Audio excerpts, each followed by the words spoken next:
Así que me gustaría comenzar con Lupe, porque, bueno, pues hizo un libro sobre eso, hizo un libro al respecto. Pero cuéntame primero, Lupe, ¿por qué tuviste la fantástica idea o el coraje de hablar de un tema que seguramente te causó varios problemas y varias opiniones contrarias, como lo es la eutanasia, en Dignos hasta el final? Bueno, primero ya me lo traje acá, viste, para hacerle la promo. Está lindo, ¿eh?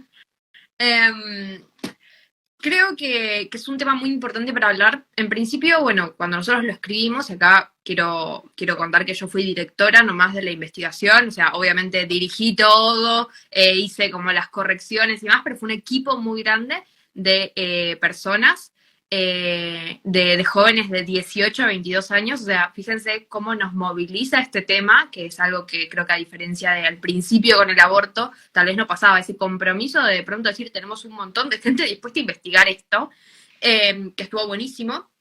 Particularmente se esperaba que en el 2021 se debatiera el tema de la eutanasia en Argentina. Al principio, digamos, entre fines del 2000, perdón, a principios de 2022. Se esperaba que entre fines de 2021 y principios de 2022 se debatiera porque se presentaron, si mal no recuerdo, 6 o 7 proyectos a favor de la legalización de la eutanasia en el Congreso, de distintos partidos políticos, varios, digamos, con distintos matices, pero todos en definitiva terminaban haciendo del falso derecho a la muerte digna, en definitiva un derecho a la ley, ¿no? Confundiéndolo obviamente con la eutanasia. Y el problema principal que veíamos en todo esto era que, a diferencia de lo que ocurre con el aborto, que bueno, mal que mal, podríamos decir con el aborto, no estamos todos de acuerdo en que la vida es un derecho humano para todos, pero hay muchísimo más consenso. Ahora, en la eutanasia, como se supone que es solamente la vida de uno mismo, ya empiezan a jugar un montón de argumentos, de falsas trampas argumentativas, donde esa vida no vale, o esa persona tiene derecho a hacer lo que quiera, o es un regalo, y nosotros somos unos de vuelta, ¿no? En el mismo lugar que nos ponían con el aborto las abortistas. Unos moralistas que quieren ir a decirle a cada uno cómo tiene que vivir o dejar de vivir su vida. Entonces era importante retomar todo esto, analizar los principales argumentos que se presentaban a favor de la legalización de la eutanasia, y sobre todo también estos argumentos filosóficos, ¿no? Porque es lícito sacarse la propia vida a uno, más allá de una visión confesional o no, como es permisible, es socialmente bueno, realmente la gente pide la eutanasia porque sencillamente tiene ganas de morir, ¿no? O sea, tenemos un montón de argumentos que, al igual que con el aborto, había que estandarizar en algún punto, había que ordenar para que la gente pudiera acceder más fácilmente a eso. Después, si quería continuar su investigación, digamos, por cuenta propia, bienvenido sea. Pero en principio nosotros teníamos que plantear este escenario porque además la mayoría de los que participaron en el libro son entre argentinos y peruanos, ¿no? Y puntualmente los argentinos, y todo el equipo, pero puntualmente los argentinos, sabemos que lo que pasa en Argentina después se traslada, principalmente siempre a México y a Colombia, pero al resto de Latinoamérica. Argentina viene siendo pionera en todas estas medidas desastrosas. Entonces, sí, se iba a debatir en Argentina, que afortunadamente al final no se debatió. Pero después de que se debata acá, va a ser como con el aborto, que va a regar para el resto de los lugares, o como mismo las políticas de género, creo que sabemos que están súper instauradas acá en Argentina y en mayor o menor medida se van imponiendo en el resto de los países. Entonces, sabemos que somos medio punta de lanza para las cosas malas, bueno, tratar de hacerlo también para las cosas buenas. Sí, me llama la atención algo que comentaste. A ver, en el tema del aborto, incluso dentro de la comunidad provida, hay debate en ciertas cosas, que si las tres causales, que si no, que si la cárcel para la mujer que aborta, que si no. Pero cuando hablamos de eutanasia, incluso el debate se extiende y se amplía porque van a haber personas que se asumen pro vida y te dicen que en eso están a favor por precisamente lo que apuntas, que en el aborto hablamos de una vida ajena y en la eutanasia de una vida propia, y que vendría a ser parte de un derecho humano, ¿no? Que además me parece que está bueno como tener en cuenta, y es el hecho de que se hace esta falsa analogía, ¿no? De que la elección de la eutanasia es una elección libre. Y la verdad es que se confunde mucho lo que es una elección libre con una elección voluntaria. O sea, yo puedo tomar una decisión voluntariamente, Pero para hablar de una elección libre tenemos que hablar primero de un pleno conocimiento y además tenemos que tener dos opciones buenas, ¿no?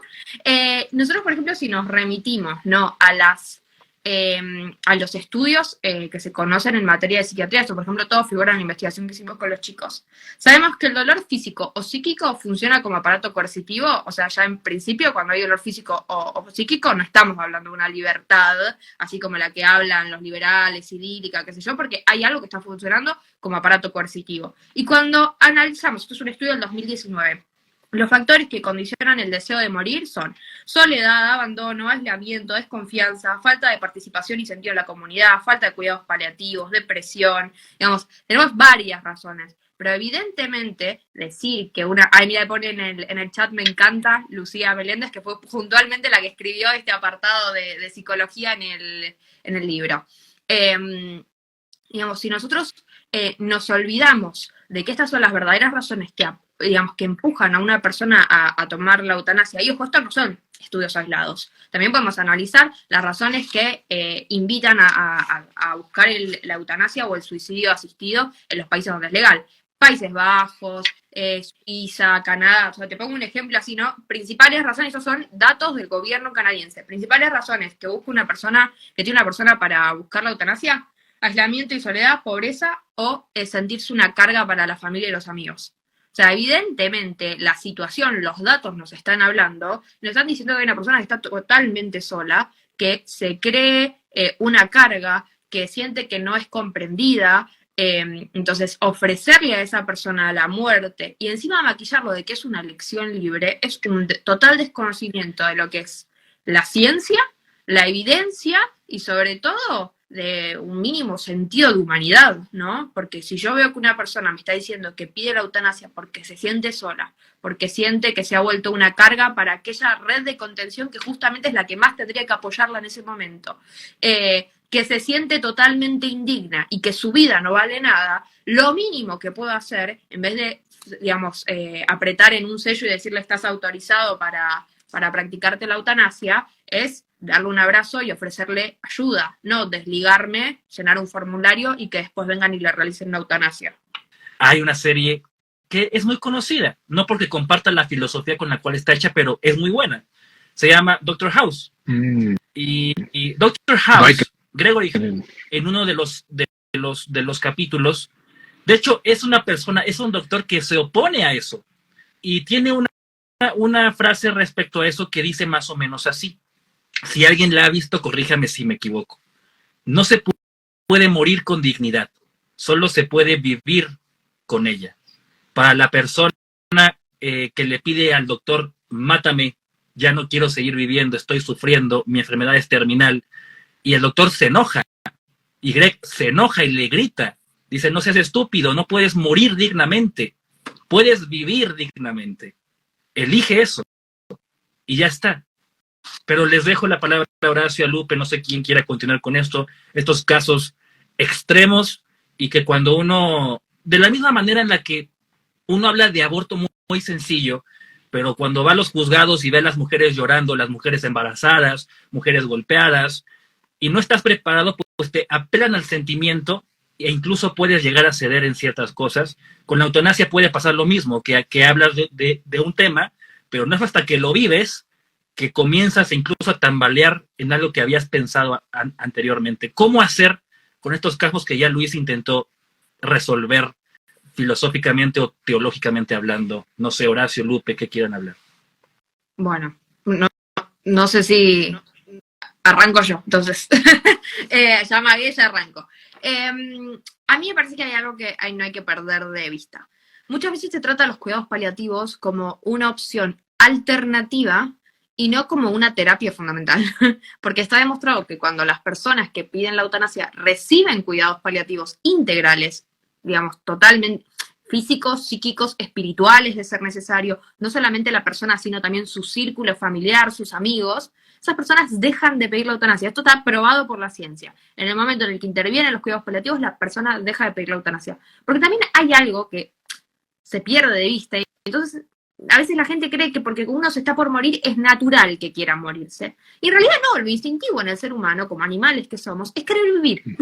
La mayoría, digamos, los animales, salvo algunos excepcionales y por conductas que están tremendamente estudiadas en el campo biológico, quieren vivir, quieren perpetuar la especie, digamos, quieren asegurar la continuidad del individuo. Entonces, que el individuo quiera morir, incluso aunque se esté muriendo, es algo anormal y algo que aceptar. O sea, no estamos ante una persona que se ha desaprendido de la vida y vive feliz. No, no, no, no, digamos, eso no ocurre. Entonces, cuando analizamos esto desde una perspectiva de que hay algo que funciona mal, es mucho más fácil encontrar qué es eso que está funcionando mal, que está haciendo que la persona, por más que se esté muriendo, quiera ponerle fin a su vida, quiera terminar con su existencia.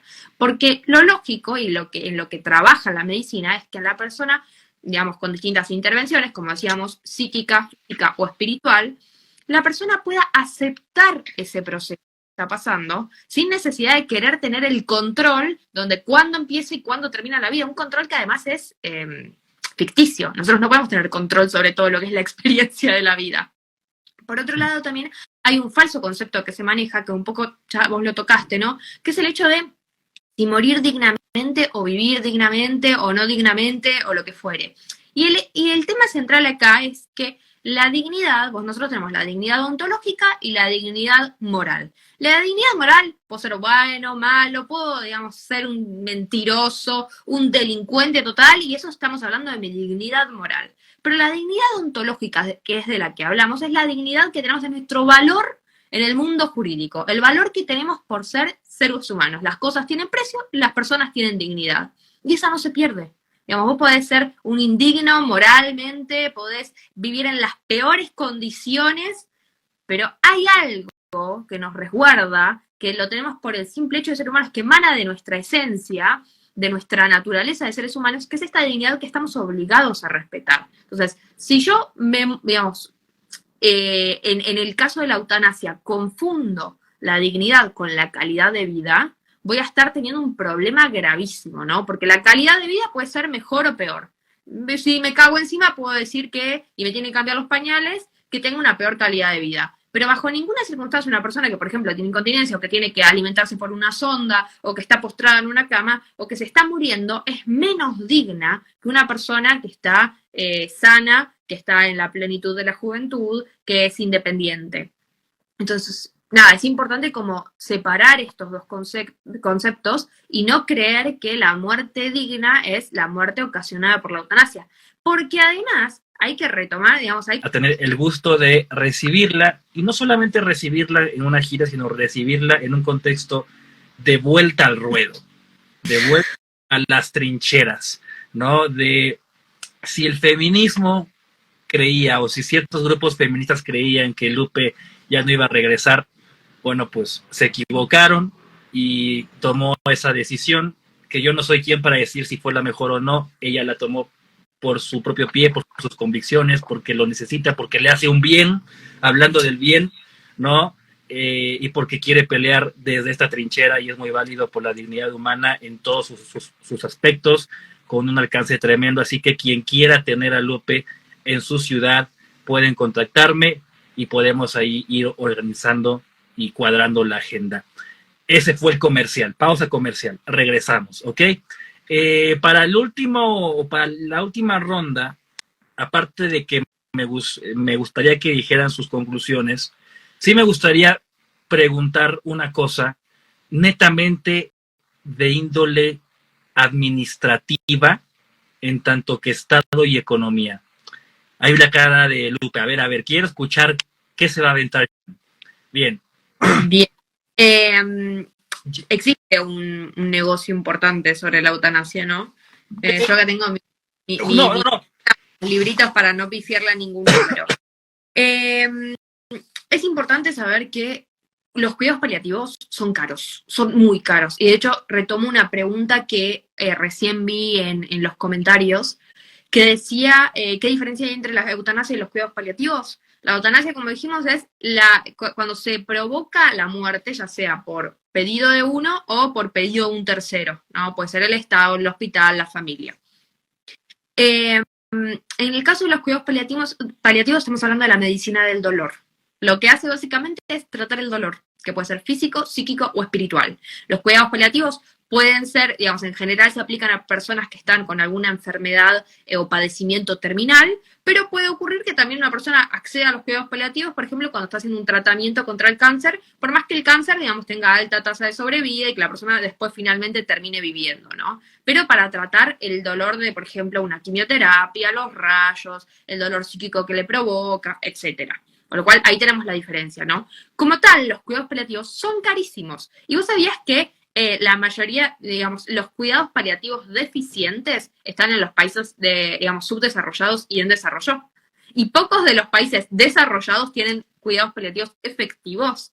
Entonces, ya cuando uno, digamos, tiene en cuenta esta situación y se vuelve mucho más difícil hablar de la eutanasia sin contemplar los números. Nosotros habíamos hecho en su momento un cálculo de cuánto valía solicitar una eutanasia y cuánto valía, por ejemplo, un tratamiento estándar, digamos, es muy variable, pero contra el cáncer.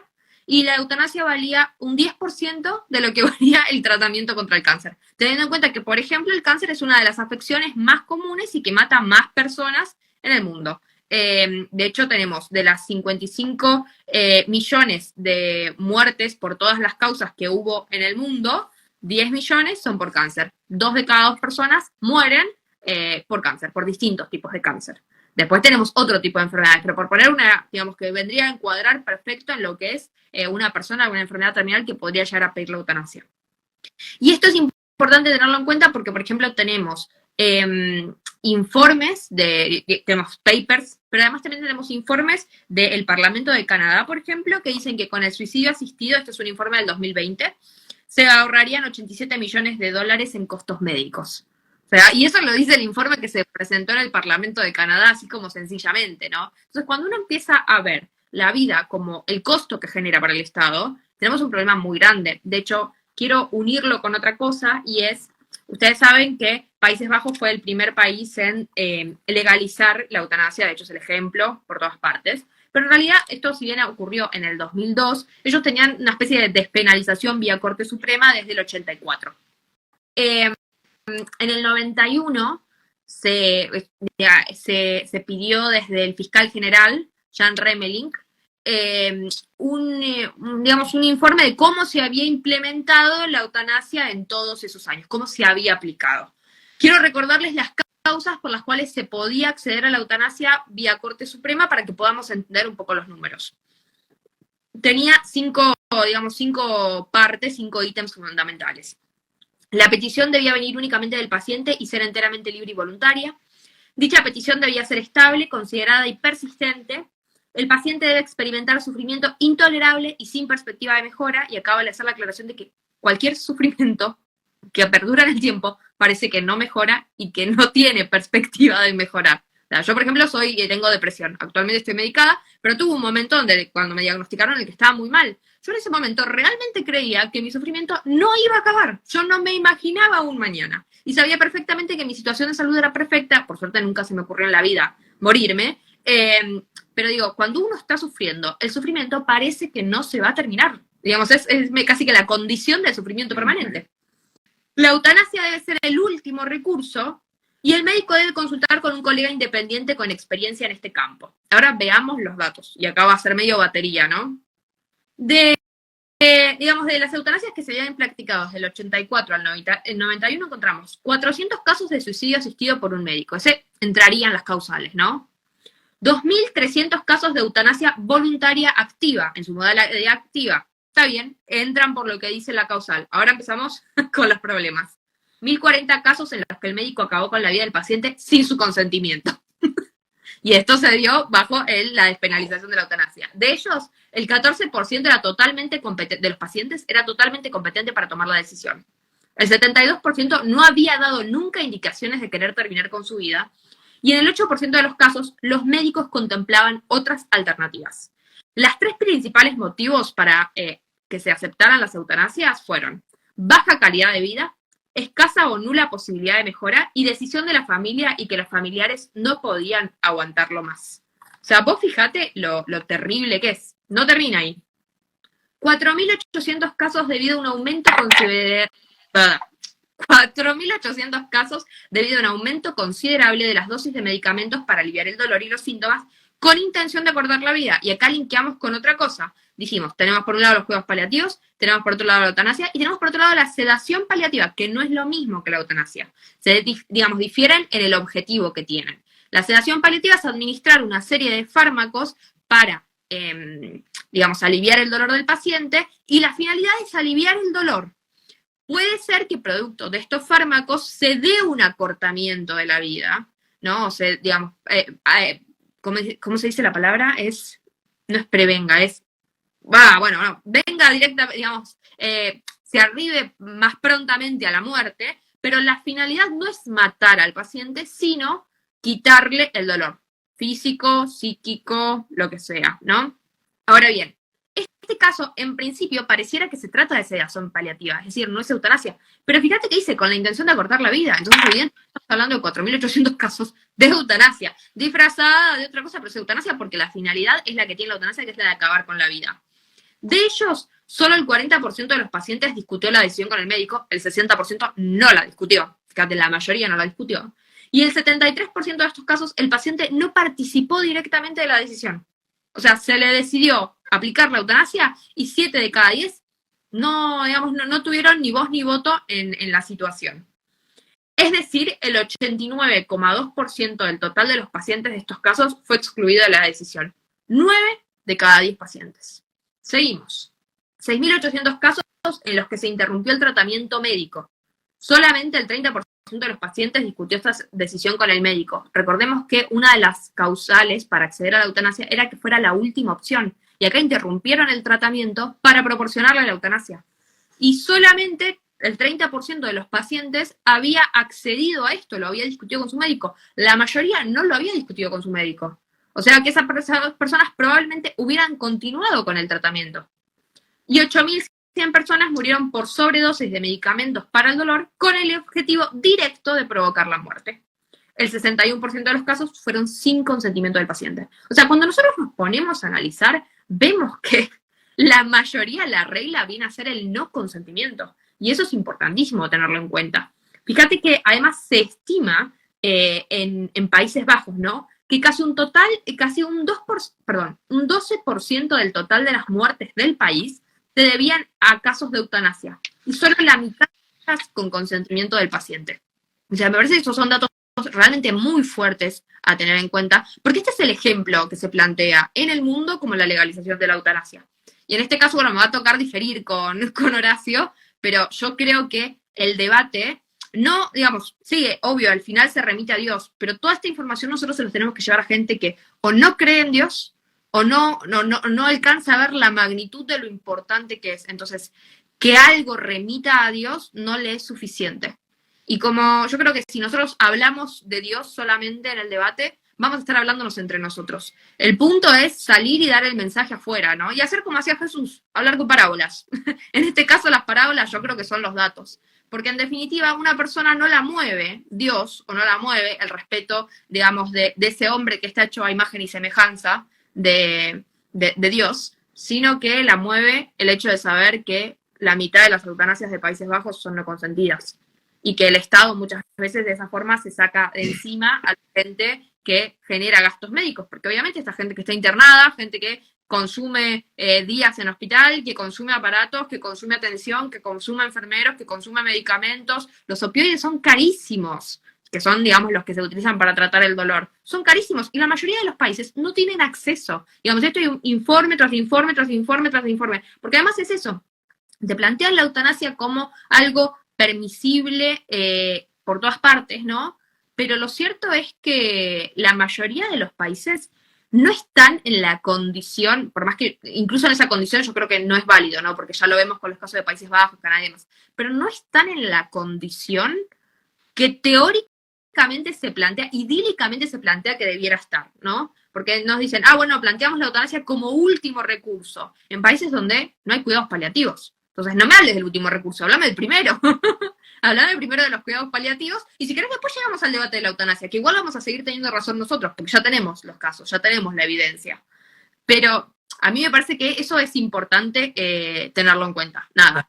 Digo ahí. Pero pregunta, ¿por qué es malo? Entonces, ¿cuál es el criterio moral objetivo para poder llegar a decir que la eutanasia es mala? ¿Qué? ¿Cuál es el criterio moral objetivo que utilizamos para poder llegar a condenar